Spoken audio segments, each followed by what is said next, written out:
Assalamualaikum warahmatullahi wabarakatuh.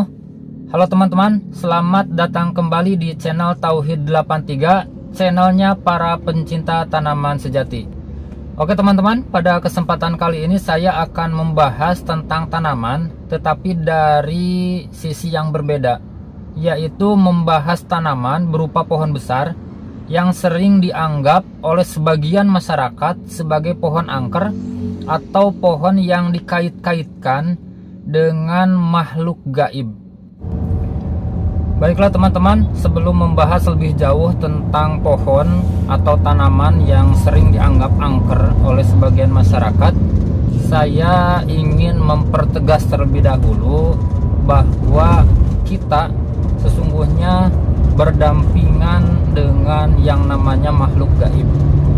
Golongan jin itu sebetulnya ada di sekitar kita, dan mereka itu seperti kita, yaitu beranak pinak, kemudian menempati tempat tinggal. Lalu tempat tinggal jin itu sebenarnya di mana? Apakah benar di pohon-pohon sebagaimana anggapan sebagian masyarakat, atau di mana? Nah, terkait hal ini di dalam literatur Islam telah dijelaskan secara gamblang. Bahkan Rasulullah SAW dalam sebuah hadis menyatakan bahwa ada tempat yang sering kita gunakan yang menjadi tempat tinggalnya jin. Apa itu? Yaitu toilet atau WC.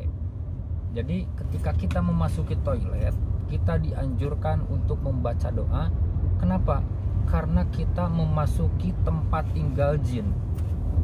Kita berlindung kepada Allah dari gangguan jin laki-laki dan jin perempuan yang tinggal di WC tersebut. Doanya Bismillahirrahmanirrahim. Allahumma inni a'udzubika minal khubuthi wal khaba'ith.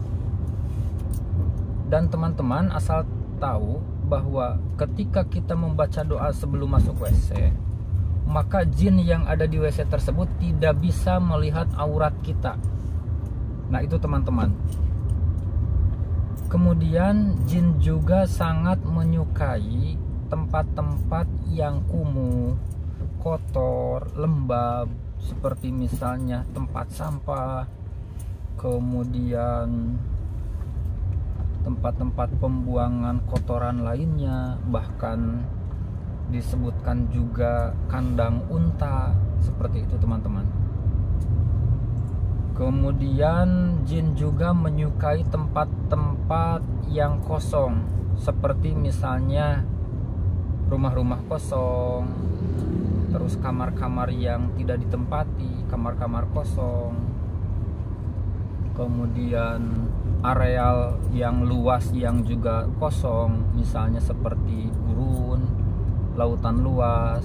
Nah, tempat-tempat seperti itu jin betah untuk tinggal. Ada juga yang menyebutkan bahwa jin itu menempati lobang, sehingga kalau teman-teman menemukan lobang itu jangan sekali-kali untuk mengganggunya, seperti misalnya kencing di lobang tersebut, itu sangat tidak boleh, karena akan mengganggu makhluk lain yang ada di dalamnya, seperti golongan jin. Kemudian di dalamnya juga mungkin ada semut atau makhluk-makhluk lain yang biasa tinggal hidup di lobang. Kemudian jin juga menyukai goa-goa. Kemudian bahkan disebutkan bahwa jin juga tinggal di atap rumah. Nah teman-teman, poinnya yang ingin saya sampaikan sebelum masuk ke pembahasan tentang pohon yang dianggap angker oleh sebagian masyarakat adalah jin itu ada, makhluk gaib itu ada. Hanya saja tempatnya itu tidak secara eksplisit disebutkan di dalam pohon, hanya saja disebutkan kriteria-kriterianya, yaitu misalnya lembab, berair, kotor, kumuh, ada lobang dan lain sebagainya. Mungkin ketika misalnya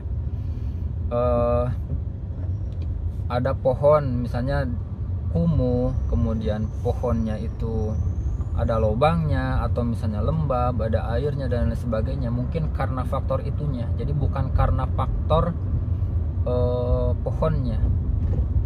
Oke teman-teman, kita langsung saja ke kepercayaan sebagian kalangan masyarakat terkait beberapa pohon yang dianggap angker. Oke teman-teman, tonton video ini sampai habis. Jangan lupa untuk subscribe, like, komen, dan juga share. Langsung saja teman-teman, kita saksikan pohon apa saja yang dianggap angker di kalangan masyarakat. Oke teman-teman.